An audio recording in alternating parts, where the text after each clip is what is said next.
Episode 43 to 45। ओम अचानक हंसने लगा। यह एक तरह की हैवानियत और मजाकिया हंसी थी। तुमने अभी क्या कहा? 4 लाख? भाई, नकली काम की भी एक सीमा होनी चाहिए। ओम ने व्यंग्य करते हुए कहा, मुझे लगता है कि आपने जो पहना है उसकी कीमत 300 रुपये भी नहीं है। ठीक है, और उस बेटी के साथ तुम दोनों की कुल संपत्ति 400 रुपये भी नहीं होगी। 4 लाख तो छोड़ो, क्या 40,000 भी दे सकते हो? ओम की पहली बार ऐसे मिजाज पर्सनैलिटी से मुलाकात हुई थी। वह व्यक्ति एक बच्चे का पिता भी था। वह शायद अपने बच्चे के सामने कूल लुक दिखा रहा था। ओम, तुम क्या कह रहे हो? पहले तो तुम ही चिल्लाते थे। तुम बच्चे से माफी क्यों नहीं मांगते? वो लड़की यानी कि शीना गुस्से में लग रही थी। उसने कभी नहीं सोचा था कि ओम इतनी प्यारी बच्ची को मारेगा। यह आदमी बहुत दुष्ट था। शुक्र ने सबसे पहले अपना ईमानदारीनामा स्वीकार नहीं किया था। हालांकि शीना अर्जुन के बारे में चिंतित थी, क्योंकि वह ओम की बैकग्राउंड के बारे में चिंतित थी। वह युवा एक अमीर परिवार से था। उनके परिवार का एक व्यवसाय था जिसकी कीमत लगभग 200 मिलियन थी। ओम बार बार अपने दोस्तों के सामने फरारी की दुकान और हवेली में रहने के बारे में शेखी बघारता था। एक अमीर बिगड़ेल बच्चा, उसे भड़काना मुश्किल होगा। मी कपूर, मुझे खेद है। मुझे उसकी ओर से माफी मांगने दीजिए। वह मेरा दोस्त है। शीना को कोई तमाशा खड़ा करने की उम्मीद नहीं थी। वह मुख्य रूप से चिंतित थी कि अगर अर्जुन और ओम के बीच विवाद हुआ तो यह अर्जुन और उसकी बेटी के लिए सही नहीं होगा। हालांकि अर्जुन ने उदासीनता से कहा, आपके अच्छे इरादों के लिए धन्यवाद, लेकिन उसे मेरी बेटी से माफी मांगनी होगी। मैं अपनी बात इसे तीसरी बार नहीं दोहराऊंगा। यह मुझे मार रहा है। भाई, तुम बहुत मजेदार हो। क्या तुम जानते हो कि मैं कौन हूं? ओम ने मजाक में मुस्कुराया। उसने अपनी शर्ट की जेब से अपना गुची वॉलेट निकाला, कुछ लाल नोट निकाले और अर्जुन के सामने टुकड़े टुकड़े करके बिखेर दिए। यहाँ, क्या ये पर्याप्त है? क्या तुम सिर्फ मेरे पैसे ठगने की कोशिश नहीं कर रहे थे? मैं जानता हूं कि तुम जैसे बेवकूफ क्या सोच रहे हो। अर्जुन को स्थिर देखकर ओम ने कुछ और 2000 के नोट निकाले और अर्जुन की छाती के जेब में ठूंसते हुए कहा, अगर इतना काफी नहीं है तो कुछ और भी हैं। बस मुझे एक नंबर दे दो। मेरे पास सिर्फ पैसा है। उसके बाद उसने शीना की बाहों में बैठी अहाना को घृणा से घूरा और दबी हुई आवाज में बोला, छोटी कुतिया। ये सुनकर अर्जुन भड़क गया। कबीर, यहाँ आओ। अर्जुन दहाड़ा। कबीर सड़क के किनारे स्मोक कर रहा था। जब उसने यह आदेश सुना तो वह आदमी दुकान में घुस गया, लेकिन वह किसी भी तरह से प्रतिष्ठित माफिया सरगना जैसा नहीं दिख रहा था। मिस्टर कपूर, क्या बात है? कबीर ने आदरपूर्वक पूछा। अर्जुन ने शीना की ओर मुस्कुराते हुए कहा, क्या मैं तुम्हें मेरी बेटी को बाहर ले जाने की तकलीफ दे सकता हूं, ताकि वह थोड़ी देर इंतजार कर सके, जबकि मैं इसका ध्यान रखता हूं। शीना ने थोड़ा सा मुंह सिकोड़ा। उसने धीमी आवाज में आग्रह किया, मी कपूर, खुद पर दबाव मत डालो। अगर चीजें ठीक नहीं होती हैं तो बस इसे भूल जाओ। अर्जुन ने सिर हिलाया। फिर उसने अपनी बेटी की नाक को हल्के से खुजलाया और धीरे से मुस्कुराया। अहाना एक अच्छी लड़की है। पापा पहले बुरे आदमी को सजा देंगे और बाद में तुम्हारा साथ देंगे, ठीक है? अहाना ने अपनी बड़ी बड़ी नम आंखें रगड़ी और सिर हिलाया। शीना द्वारा अपनी बेटी को बाहर ले जाने के बाद अर्जुन ने ओम को घूर कर देखा। बाद वाला बेपरवाह था और उसने मजाक उड़ाया। वाह, आपने तो एक सहायक भी रख लिया। क्यों? क्या आप अब भी मुझे उपदेश देना चाहते हैं? अर्जुन ने अपने हाथ पीछे करके ठंडे स्वर में पूछा। आपका नाम ओम कुमार है। अर्जुन के मन में वह इस युवक को भारी कीमत चुकाने के बारे में सोच रहा था। ये सही है। नाम है ओम कुमार, प्राइम हार्वेस्ट ग्रुप का यंग मालिक। ओम ने अपने होठों पर मुस्कुराहट के साथ अपना परिचय दिया। ये स्पष्ट था कि वह अर्जुन पर अत्याचार करने की कोशिश कर रहा था। Prime harvest group Mumbai city में भी बहुत मशहूर था। अगर कोई आम आदमी इस प्रतिष्ठान को भड़काने की कोशिश करता तो ये पत्थर पर अंडे फेंकने जैसा होता। और जाहिर है, ओम की नज़र में अर्जुन ही वह अंडा था। अर्जुन ने अपनी नज़र कबीर पर घुमाई और गहरी आवाज में पूछा, क्या तुम उन्हें जानते हो? कबीर ने तुरंत जवाब दिया, प्राइम हार्वेस्ट ग्रुप इस सिटी के प्रसिद्ध निगमों में से एक है। उनकी कीमत 200 मिलियन है और वे निर्माण सामग्री के व्यवसाय में केंद्रित हैं। अध्यक्ष ओम के डैड ने एक नवीनीकरण व्यवसाय से शुरुआत की थी। उनके पास कुछ हिटमैन हैं जिन्हें विशेष रूप से किसी भी व्यावसायिक विवाद को संभालने के लिए नियुक्त किया गया है। कबीर ने कंपनी के लिए असाधारण ज्ञान के साथ समझाया। प्राइम हार्वेस्ट ग्रुप का ख्याल रखना वाकई मुश्किल था। हालांकि कबीर गिरोह का राजा था, लेकिन कभी कभी उसके लिए जमीन के ऊपर के लोगों का ख्याल रखना मुश्किल हो जाता था। खास तौर पर इस तरह के निगम के लिए जिसे प्रभावित करने में आसानी से सैकड़ों मिलियन खर्च हो सकते हैं।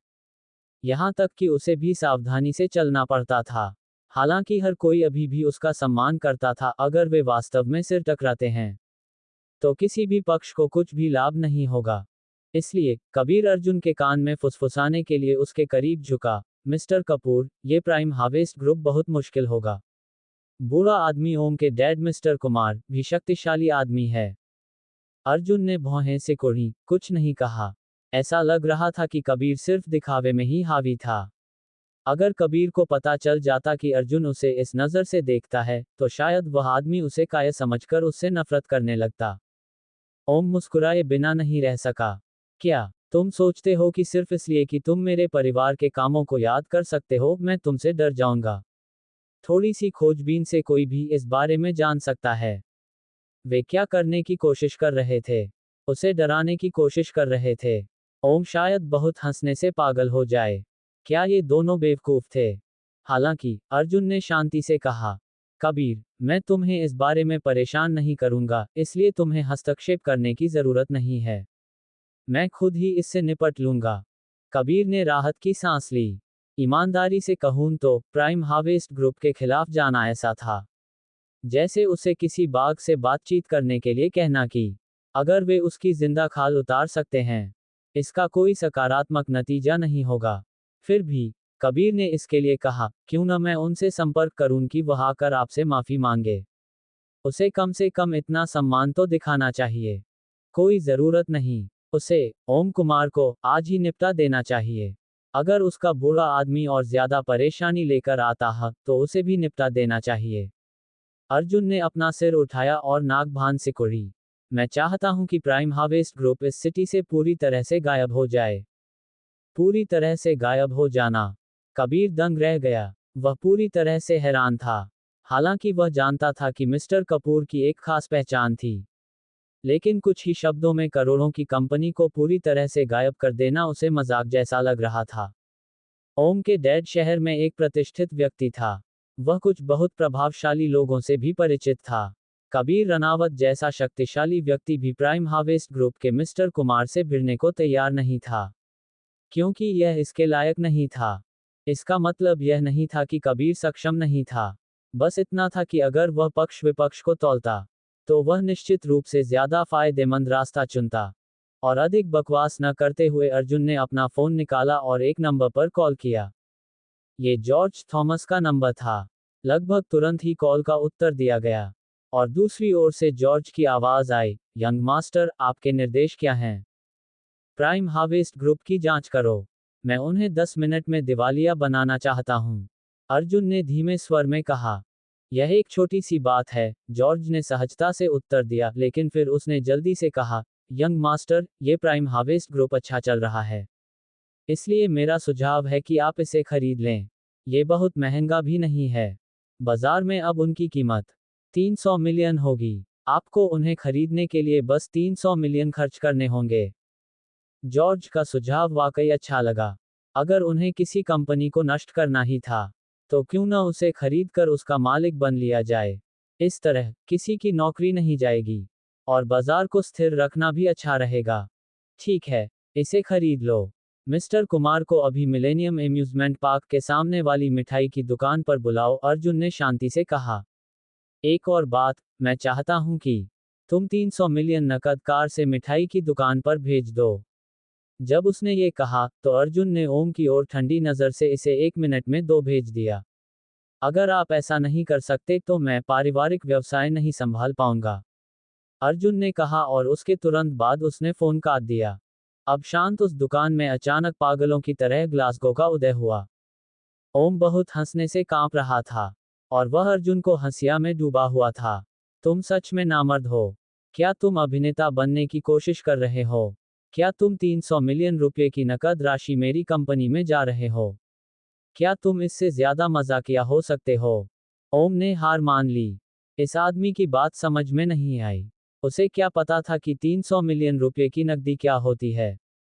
उसे क्या पता था कि 300 मिलियन रुपए की नकद निकासी के लिए कौन सी जटिल प्रक्रिया अपनानी होगी?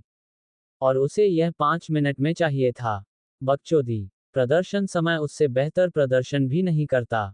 ये गलती नहीं है कि तुम गरीब हो, लेकिन मेरे सामने ऐसा करना एक गलती है। ओम फ्रॉफ हंसा। क्या आपने कभी पैसे देखे हैं?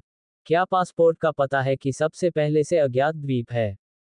3 करोड़ नकद के लिए ही क्यों ना हो, तुम इतने गरीब होने से पागल हो गए होगे।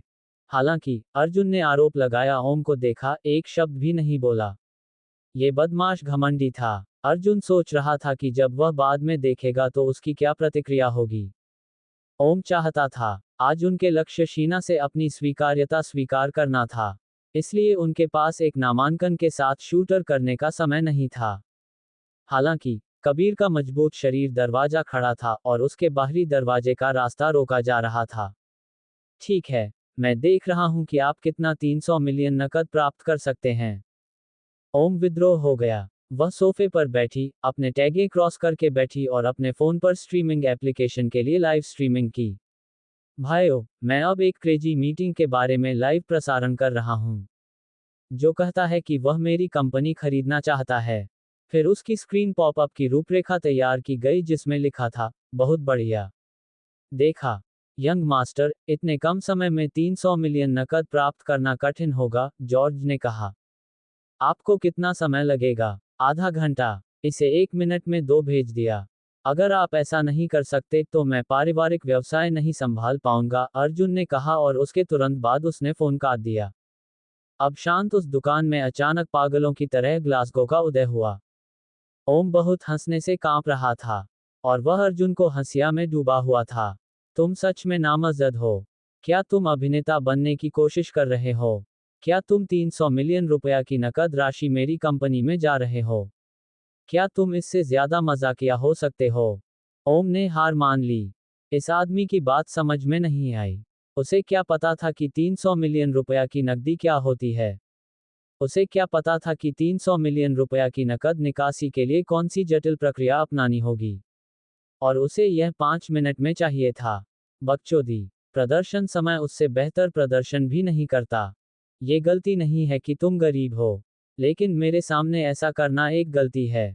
ओम तुरंत हंसा। क्या आपने कभी पैसे देखे हैं? क्या पासपोर्ट का पता है कि सबसे पहले से अज्ञात द्वीप है? 3 करोड़ नकद के लिए ही क्यों ना हो, तुम इतने गरीब होने से पागल हो गए होगे। हालांकि अर्जुन ने आरोप लगाया। ओम को देखा, एक शब्द भी नहीं बोला। ये बदमाश घमंडी था। अर्जुन सोच रहा था कि जब वह बाद में देखेगा तो उसकी क्या प्रतिक्रिया होगी। ओम चाहता था, आज उनके लक्ष्य शीना से अपनी स्वीकार्यता स्वीकार करना था। इसलिए उनके पास एक नामांकन के साथ शूटर करने का समय नहीं था। हालांकि कबीर का मजबूत शरीर दरवाजा खड़ा था, और उसके बाहरी दरवाजे का रास्ता रोका जा रहा था। ठीक है, मैं देख रहा हूं कि आप कितना 300 मिलियन नकद प्राप्त कर सकते हैं। ओम विद्रोह हो गया। वह सोफे पर बैठी, अपने टांगों क्रॉस करके बैठी और अपने फोन पर स्ट्रीमिंग एप्लीकेशन के लिए लाइव स्ट्रीमिंग की। भाइयों, मैं अब एक क्रेजी मीटिंग के बारे में लाइव प्रसारण कर रहा हूं, जो कहता है कि वह मेरी कंपनी खरीदना चाहता है। फिर उसकी स्क्रीन पॉपअप की रूपरेखा तैयार की गई जिसमें लिखा था, बहुत बढ़िया। हाँ, मैं कंपनी का मालिक हूं जिसने कहा था कि वह मेरी 300 मिलियन नकद में खरीदारी करना चाहता है। मैं अभी भी यहाँ इंतजार कर रहा हूँ कि यह कंगाल बदमाश पैसा ला सकता है या नहीं। ओम ने निवेशकों के साथ कहा, ताना मारा। अगर आप लोगों को ये पसंद है तो सब्सक्राइब बटन न दबाएं। जैसे ही ओम ने स्ट्रीमिंग शुरू की, लाइव रूम में अपने बैठे दर्शक देखने लगे। ये बहुत शानदार है, भाई। मैंने कभी 300 करोड़ रुपए नहीं देखे। मैं इंतजार नहीं कर सकता। जैसे ही स्क्रीन पर देखा गया कि आने वाली मूर्ति को, ओम की मुस्कुराहट और गहराई हो गई। वह आमतौर पर अपनी कार में लड़कियों के साथ डेटिंग और इसी तरह की सामग्री के बारे में बातचीत करना पसंद करती थी, और उन्हें बहुत अच्छी प्रतिक्रिया मिली।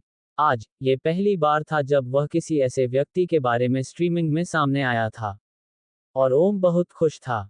मजा। किसी ऐसे व्यक्ति के बारे में जिसमें लाइव इंटरेक्शन सामने आया था। ओम से खिलखिलाकर अंदर आ रही थी। ये हैशटैग एक ट्रांसप्लांटर के रूप में आपकी सहयोगी ग्रोथ वाली है। अपनी बात को साबित करने के लिए उनके कट्टरपंथियों ने उन्हें वर्चुअल गिफ्ट देना शुरू कर दिया। धन्यवाद उपहारों के लिए, लेकिन आप लोगों को वास्तव में मुझे कुछ भी देना नहीं है। मेरे पास की कमी नहीं है। ओम ने अर्जुन की ओर देखते हुए बेशर्मी से हंसते हुए कहा। उसे उस आदमी के लिए लालची महसूस हो रही थी। उसी समय मिठाई की दुकान के बाहर बख्तरबंद चट्टानों की एक लंबी कतार धीरे धीरे दिखाई देने लगी। अचानक दरवाजे के सामने रुक गया। दूर से देखने पर ऐसा लग रहा था कि दसियों से ज्यादा गाड़ियां खड़ी हैं। इस दृश्य ने तुरंत ही सड़कों पर मौजूद सभी लोगों को चौंका दिया। ये थोक बख्तरबंद विपक्ष वाहक थे, और इसमें 10 से अधिक शामिल थे। वे मिठाई की दुकान के सामने क्यों हैं? इसके अलावा पीछे में 4 स्वॉट पुलिस वाले भरी हुई बंदूकें लेकर इन बख्तरबंद गाड़ियों में से प्रत्येक से बाहर निकले थे और किनारे पर तैयार थे। वे सभी सख्त और गरिमा में दिख रहे थे। एक अयोग्य कट्टरता आखिरी बने हुए थे। एक पल में उन्होंने क्षेत्र के चारों ओर 5 मीटर की नाकाबंदी कर दी। किसी को भी उस सीमा में प्रवेश करने की अनुमति नहीं दी। हे भगवान, क्या हो रहा है? वहां बख्तरबंद गाड़ियां और स्वॉट पुलिस है। ओ प्रिय, क्या हुआ? यहाँ करीब $30 लाख हैं। अगर हर कार में $10 मिलियन होते हैं, तो क्या यहाँ कम से कम 300 मिलियन रुपए की कमाई नहीं होती? भीड़ में आतिशबाजी मच गई।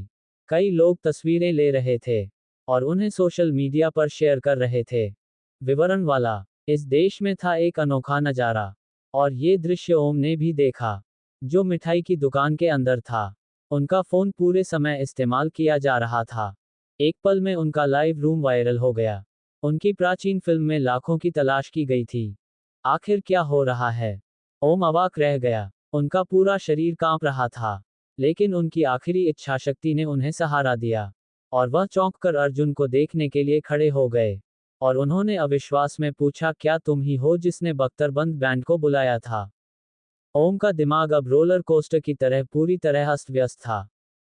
मेरा नाम ओम कुमार है, और मैं अब घबराहट की स्थिति में हूँ। दरवाजे के बाहर 30 बख्तरबंद कैश करियर लाइन में इंतजार कर रहे हैं। प्रत्येक कार के बगल में 4 स्वॉट अधिकारी लोडेड बंदूकें लिए हुए हैं। वे सभी काली युद्ध वर्दी, काले हेलमेट पहने हुए हैं, और काली बंदूकें लिए हुए हैं। हाँ, ये नियमित बख्तरबंद कार एस्कॉर्ट्स नहीं हैं जो रबर की गोलियां लेकर चलते हैं। ये असली गोलियां हैं। चून की राशि बहुत बड़ी थी, इसलिए बैंक ने स्वॉट टीम से तत्काल संपर्क किया और उन्होंने पैसे को एस्कॉर्ट करने के लिए 100 से अधिक स्वॉट अधिकारियों को भेजा। ये सब 10 मिनट से भी कम समय में किया गया। अर्जुन ने शांति से ओम की ओर देखा, जिसका माथा अब पसीने से भीगा हुआ था, और कहा, मैंने उन्हें यहाँ बुलाया था। धमाका। ओम को लगा कि उसका दिमाग फट गया है। उसके हाथ कांपते रहे। वह एक अमीर परिवार से था, और अच्छी तरह जानता था कि इतने कम समय में इतनी नकदी भेजना कितना डरावना है। पहली बार निराशा का अनुभव करते हुए उसके सिर में चुभन महसूस हुई। हालांकि वह हार मानने को तैयार नहीं था। असंभव, कोई रास्ता नहीं है। ऐसा कोई तरीका नहीं है कि तुम ही हो जिसने उन्हें बुलाया है। ओम मुश्किल से स्थिर खड़ा हो सका। उसने अपने पिता को बेतहाशा फोन करने के लिए अपना फोन उठाया। पिताजी को ढूंढो, पिताजी निश्चित रूप से इसे हल कर सकते हैं।